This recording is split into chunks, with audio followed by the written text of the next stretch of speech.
MonsterVerse का सबसे powerful weapon था ये क्रिस्टल, जिसे स्कार किंग अपने इस व्हिप्लैश के टिप पर लगा कर रखता है ताकि वो इस क्रिस्टल से मॉन्स्टरवर्स के सबसे पावरफुल टाइटन शीमो को अपने कंट्रोल में रख सके। लेकिन ये क्रिस्टल ना ही शीमो के माइंड को कंट्रोल कर सकता था और ना ही ये कोई हिप्नोटिक क्रिस्टल है। जब स्कार इस क्रिस्टल को शीमो की तरफ पॉइंट करता है तब शीमो सिर्फ इटर्नल पेन महसूस करता है। एक क्रिस्टल जो शीमो के साथ किसी तरीके से लिंक्ड है, उसके माइंड के साथ जुड़ा हुआ है। तो क्या ये शीमो का कोई बॉडी पार्ट है? ये क्रिस्टल किस तरीके से काम करता है? स्कार किंग को ये क्रिस्टल कहां से मिला? क्या ऐसे क्रिस्टल्स मॉन्स्टरवर्स में और भी एग्जिस्ट करते हैं जिनसे दूसरे टाइटन्स को भी कंट्रोल किया जा सकता है? मेरा नाम है राजा, आप देख रहे हैं थिंक नर्डी और इस वीडियो में हम लोग इन्हीं क्वेश्चंस के आंसर्स को फाइंड आउट करने वाले हैं। ये बस एक थ्योरी वीडियो है, तो अगर आपके माइंड में कुछ थ्योरीज हैं तो कॉमेंट में जरूर बताना। और अभी वीडियो को स्टार्ट करते हैं।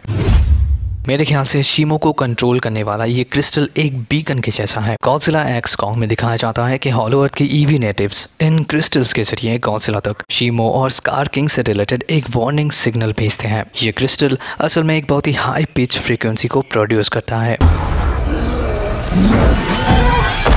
जो फ्रीक्वेंसी सिर्फ शीमो के लिए ही बना है। लेकिन स्कार को ये क्रिस्टल कहाँ से मिला और इसका ओरिजिन क्या है? तो जिस तरीके से इन हॉलो अर्थ के ईवी नेटिव्स के पास गॉडजिला तक सिग्नल भेजने के लिए एक मैकेनिज्म होता है, ठीक उसी तरीके से ये क्रिस्टल भी किसी दूसरे नेटिव्स को बिलोंग करता था और वो शीमो को अपना गॉड मानते थे। इस हिसाब से वो इस क्रिस्टल को पूजते थे, क्योंकि इस क्रिस्टल को वो अपने गॉड का एक पार्ट समझते थे और यही चीज उन्हें अपने गॉड के साथ कनेक्टेड भी रखता था। हॉलो अर्थ के सबसे एंशिएंट टाइटन जो इस नेटिव के प्रोटेक्टर भी थे। लेकिन फिर जब उस ग्रेट टाइटन वॉर के बाद गॉडजिला के स्पीसीज जीत जाते हैं और फिर वो स्कार और उसके मिनियंस को इस डोम के अंदर कैद कर देते हैं, तब स्कार को किसी तरीके से उस नेटिव का पता चल जाता है जो शीमो का वर्शिप करते हैं। स्कार अभी अपने आर्मी को लेकर उस नेटिव के ऊपर अटैक कर देता है, फिर वो उन सबको मारकर उस क्रिस्टल को हासिल करता है। शीमो का लोकेशन पता करने के लिए वो अपने मिनियंस को भेजता है और फिर जब उन्हें शीमो मिल जाता है तब वो उस क्रिस्टल के जरिए उसे उस डोम के अंदर लाकर कैद कर देता है। स्कार शीमो को अपने पास रखता है क्योंकि उसे पता होता है कि वो इधर पे रुकने वाला नहीं है। स्कार का मोटिव होता है फिर से एक पावरफुल आर्मी को फॉर्म करना ताकि वो किंग ऑफ द मॉन्स्टर और उसके फ्रेंड्स को खत्म कर सके और पूरे दुनिया का इकलौता किंग बन सके। लेकिन शीमो का जो लोग वर्शिप करते थे उन लोगों को ये क्रिस्टल कहाँ से मिला? तो कुछ लोगों के हिसाब से ये शीमो का ही एक बॉडी पार्ट है। किसी बैटल में शीमो बहुत ही ज्यादा डैमेज होता है और फिर उसके बॉडी के इन क्रिस्टल्स में से एक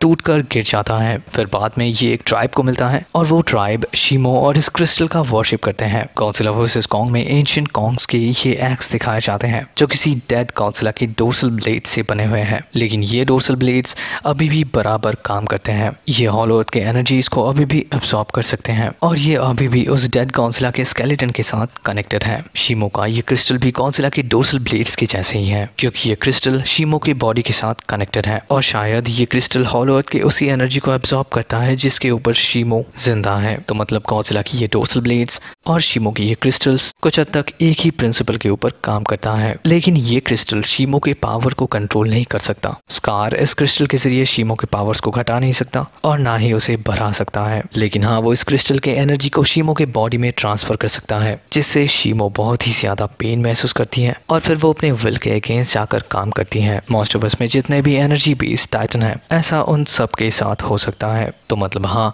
गॉडजिला को भी कंट्रोल किया जा सकता है। लेकिन हाँ, अगर गॉडजिला किसी बैटल में डैमेज होता है और उसका एक डोर्सल ब्लेड टूट जाता है तब उसे उस डोर्सल ब्लेड से कंट्रोल नहीं किया जा सकता है, क्योंकि उस डोर्सल ब्लेड के एनर्जी को एक पर्टिकुलर फ्रीक्वेंसी में कन्वर्ट करना होता है और सिर्फ तब जाकर कोई गॉडजिला को कंट्रोल कर सकता है। लेकिन ये एक बहुत ही कॉम्प्लिकेटेड प्रोसेस है जो मेरे को नहीं लगता कि ऐसा कभी हमें देखने मिलेगा। और अगर मॉन्स्टरवर्स में कोई है जो ऐसा कर सकता है तो वो है गॉडजिला एक्स कॉन्ग के प्रील्यूड कॉमिक से Raymond Martin the Titan Hunter, जिसका मोटिव है सारे टाइटन्स को खत्म करना। लेकिन वो अपने मैका से तो कॉन्ग को ही डिफीट नहीं कर सकता। लेकिन तब क्या होगा जब उसे एक गॉडजिला कंट्रोलर या फिर गॉडजिला का ऐसा एक डोर्सल ब्लेड मिल जाएगा? क्या वो गॉडजिला को कंट्रोल कर सारे टाइटन्स को खत्म कर सकता है? वैसे ये एक अच्छा व्हाट इफ सीरीज का स्टोरी हो सकता है, लेकिन आपको क्या लगता है ये कमेंट में जरूर बताना। आई विश ये क्रिस्टल ऑल स्पार्क के जैसा होता, मतलब वो ट्रांसफॉर्मर का ऑल स्पार्क, एक एंशिएंट और इन्फिनिटी लिमिटलेस पावर का सोर्स जो अगर डिस्ट्रॉय नहीं हो जाता तो फिर इससे कितना ही कुछ किया जा सकता था। कॉन्ग्स को इवॉल्व करना, उन्हें विंग्स दे देना, गॉडजिला के पावर्स को खत्म कर देना,